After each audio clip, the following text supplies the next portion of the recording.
All right, back for another quick video. I wanted to do a quick one just on how to find Amazon return data, how to download it, manipulate it, what it looks like. So the first thing, once you're in Seller Central, you're going to go to Reports, Business Fulfillment Reports here, and bring you to this page.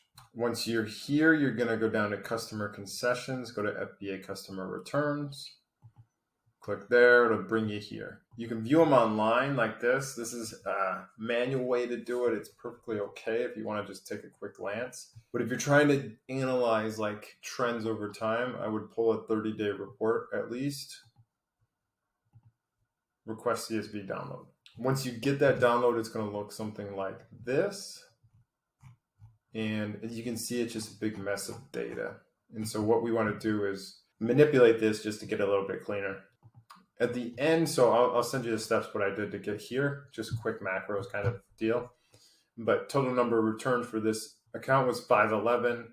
It breaks it down per ASIN, gives the reason for returns, and also gives the customer comments. And this is critically important here so you can make decisions based on the comments customers are saying about your products. So that's it really. Just I'll share this macros in the sheet in the video notes, but it's pretty straightforward.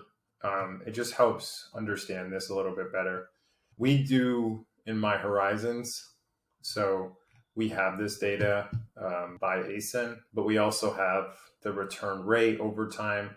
So you can see all of that data within our software, which is a little bit easier, but it's kind of the same thing. It's just you don't have to go through the extra steps of downloading and using macros and stuff. So just wanted to share that. Critically important to understand how many returns you have, why they're being returned, what the customers are saying.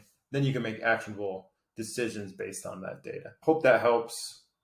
As I said, I'll share this macros in the video notes. Thanks.